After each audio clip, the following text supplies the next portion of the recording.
Hi, welcome to this yoga tutorial on to tuck or untuck the pelvis. I think probably one of the most common cues, as well as shoulders and neck and our shoulders back and down, is to tuck my pelvis when I started practicing yoga.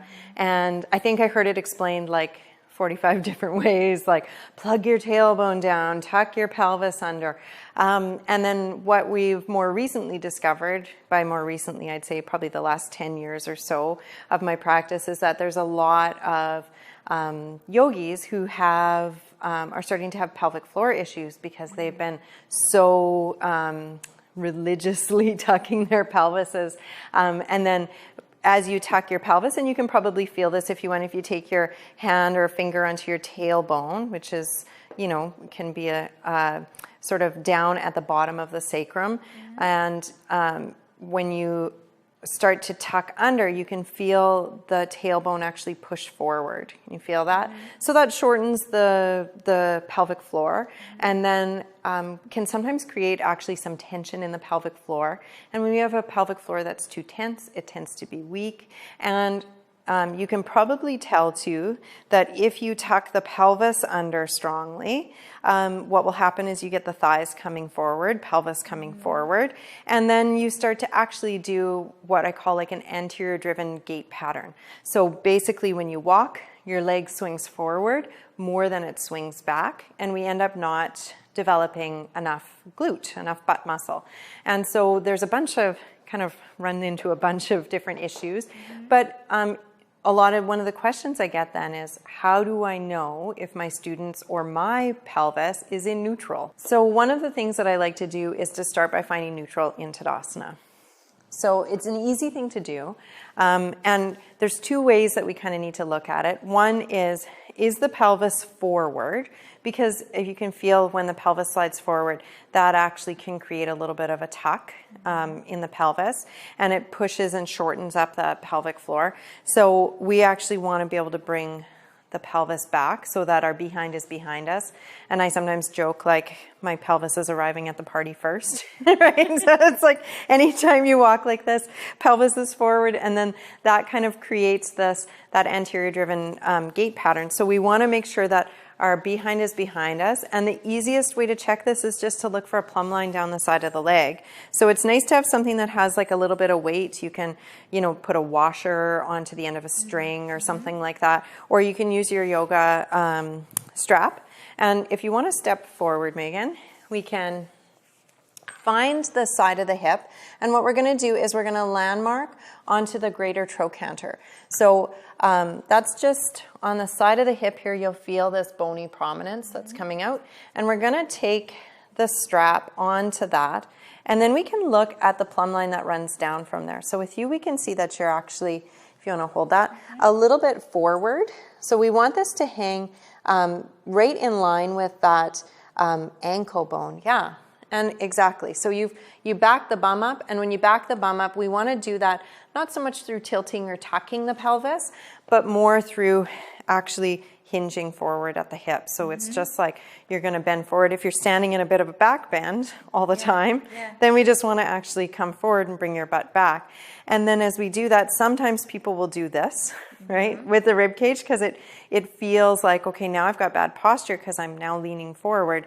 But I want to encourage people to not be so kind of obsessed with this like full, I sometimes call it military posture, but maybe we need to start calling it yoga posture, this like overly open chest, and just letting that relax. So we want to back our butts up and then notice how that feels there. And usually, like, unless there's really tight hip flexors, once we've done that, you're almost always already in neutral. So that's a really nice start to it. But just to double check then, so sometimes we're stuck in a little bit of an anterior tilt, or in the way I will always sort of say is you can test this movement with, I call it the Pez dispenser. So you Pez dispense forward or you Pez dispense backward. But it's that like tuck or tilt, right? And so we want to check this by finding the pubic bone and then finding the most prominent sort of forward bony bony bit on the front of the pelvis called your ASIS. And we kind of hold the block on that. And then if you walk towards a wall, does your pubic bone hit the wall first, or does your ASIS hit the wall first? And that's a really easy way to gauge, are you in neutral? And it should be just flat. So yeah, so we want to back our butts up and then find that neutral. And then the only other time that we're going to need to cue something is if you're not in neutral, right? So maybe you need a little bit of an anterior tilt, or maybe you need a little bit of a posterior tuck. And sometimes we need to do a little bit of that tuck under. Maybe if we're back bending and we tend to have one joint that tends to bend a little bit more than another, and we don't distribute the curve through the whole of the spine, then we're going to need to actually draw the pelvis under so that we can create, like push the curve up into the spine. And if that's the case, I try not to cue from the back body, but rather from the front body. So I can take this from you now. So rather than, and you can sort of feel how this is in your own body. You can try tucking by thinking about tucking your tailbone under. So it's like, and notice what muscles engage, notice how it feels. Make sure that this doesn't hurt or you're not creating more tension through your pelvic floor if you've got some pelvic floor issues. But then instead of that, try cueing it by bringing the pubic bone towards the navel. And just notice the difference in what parts of the body engage.